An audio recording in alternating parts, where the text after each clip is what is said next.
The ancient forest was draped in a heavy, golden silence. Sunlight filtered through the dense canopy, dappling the floor where a massive lion lay, sprawled in a deep slumber. His rhythmic breathing was the only sound, a low rumble that rustled the dry leaves like a passing breeze. Nearby, a tiny mouse scurried through the underbrush.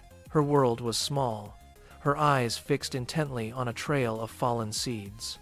She moved with frantic, nervous energy, unaware of the mountain of fur and muscle lying directly in her path. To her, the giant golden mound looked like nothing more than a hill of soft grass. She did not sense the heat radiating from his skin or the danger lurking in his stillness. With a final, determined hop, she scrambled directly over the lion's sensitive, twitching nose. The peace of the afternoon was about to be shattered. The lion jolted awake, his eyes snapping open like twin lanterns. He let out a thunderous roar that shook the very roots of the surrounding trees.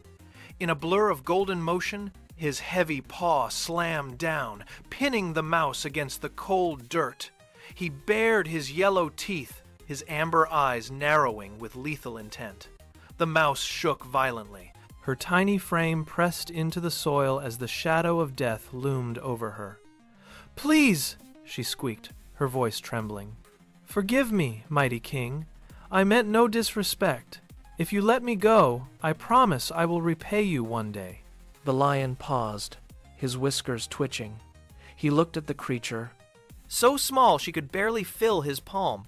A deep, rumbling laugh began in his chest and erupted into the air. "You? Repay me?" he chuckled. The idea was so absurd it cooled his rage. He pulled his paw back, watching her scramble away.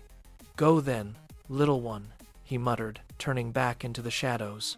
Days later, a strange, heavy silence fell over the woods. The lion stepped into a thicket, his mind on the hunt, when he suddenly felt thick, coarse ropes tighten around his powerful limbs. He was hoisted into the air, trapped in a massive hunter's net. He thrashed with all his might, his claws tearing uselessly at the air, but the more he fought, the tighter the knots pulled against his skin.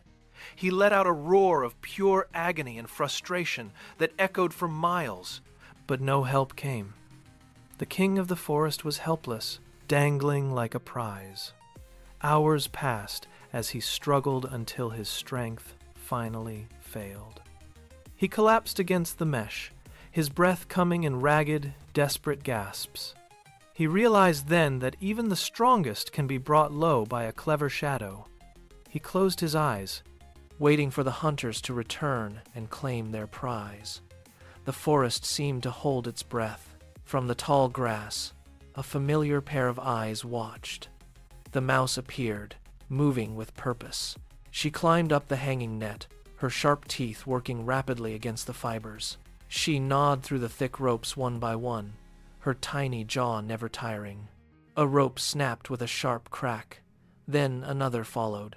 Finally, the main support gave way, and the lion fell to the ground with a heavy thud. He pulled his paws free from the remaining tangles and stood up, shaking off the threads of his cage. He looked down at the mouse, standing on a low branch. No laughter came this time, only a silent, profound respect.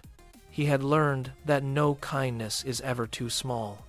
Without a word, he turned and walked back into the deep trees, leaving the forest floor empty and still. The debt was paid in full.